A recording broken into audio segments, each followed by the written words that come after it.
आज जैसे आपने कहा कि जुलाई एक बहुत पॉजिटिव महीना नहीं होता है, लेकिन अगस्त में ऑफ कोर्स यहाँ पर गणपति, रक्षाबंधन, ओणम, ये सारे के सारे फेस्टिवल्स आने शुरू हो जाते हैं। किस तरह की तैयारी है और किस तरह की डिमांड एक्सपेक्टेशन है? देखो, सबसे बड़ी तैयारी जो All India Gem and Jewellery Domestic Council कर रही है वो कर रही है लक्की लक्ष्मी और शुभ लक्ष्मी। हम लोग आने वाले नवरात्रा से लेके पोस्ट दिवाली तक के एक पूरा इंडिया के अंदर बहुत बड़ा प्लान कर रहे हैं जो कंज्यूमर को डेडिकेटेड रहेगा।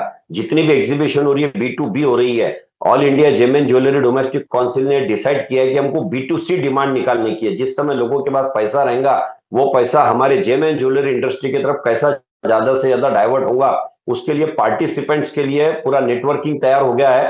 पूरी मीटिंग से उसके अंदर हो गई है। तो इस बार गोल्ड के अंदर मुझे लगता है कि इस लकी लक्ष्मी की वजह से 22 से 25% तक के डिमांड हाइक होने वाली है उसके अंदर।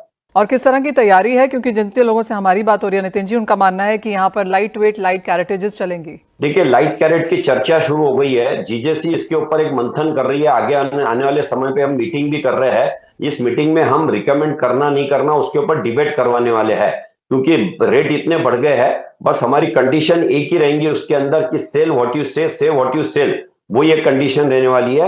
और तैयारी तो मैंने जैसा आपको बताया ना कि लकी लक्ष्मी एक गेम चेंजर प्लान होने वाला है। हमने इसके पहले भी 4 बार किया है और उससे हमने काफी लर्निंग ली है। तो इस बार की जो लकी लक्ष्मी हम लोग करने जा रहे हैं ये बहुत ही रिफाइंड है और ये पूरी फ्लोलेस होने वाली है। जब नए नए प्रयोग करते हैं तो कुछ फ्लो भी उसमें रह जाते हैं। तो इस बार ये बहुत जबरदस्त स्कीम आने वाली, जिसके चलते ज्वेलरी के डिमांड में कोई कमी नजर नहीं आ रही है। क्योंकि जो थोड़ी मंदी आई है ना उसके पीछे रीजन भी ये रहा है कि जो 3 वीक का टेरिफ कंफर्ट दिया है, डिबेट चल रही है ट्रंप की तरफ से। दूसरा, तेजी इसलिए भी आ सकती है क्योंकि जब ये इंटरनेशनल टूर पे अभी हमारे प्रधानमंत्री जी गए थे 5 कंट्री के, वहां उन्होंने ब्रिक्स की कमिटमेंट को दोहराया है कि ब्रिक्स के साथ में हम आने वाले हैं करके। ये सारा देखते हुए मुझे लगता है आने वाले समय में डॉलर इंडेक्स जो है वो बहुत कमजोर होगा। अगर डॉलर इंडेक्स कमजोर होता है तो गोल्ड 100% बढ़ने वाला है। तो मुझे लगता नहीं कि इसमें कोई दिक्कत आ रही है, लेकिन गेम चेंजर प्लान अभी हम लोग लेके आ रहे हैं। Fair point that. तो नितिन जी, वो देखने में इंटरेस्टिंग रहेगा कि किस तरह से ये लकी लक्ष्मी आपके लिए यहाँ पर काम करती है। और जैसे आपने कहा कि एज ऑफ नाउ काफी सारी एग्जीबिशंस जो हैं वो B2B हैं, तो B2C में यहाँ पर डायरेक्टली कंज्यूमर के इन्वॉल्वमेंट का यहाँ पर एक फायदा इंडस्ट्री को आता हुआ नजर आएगा।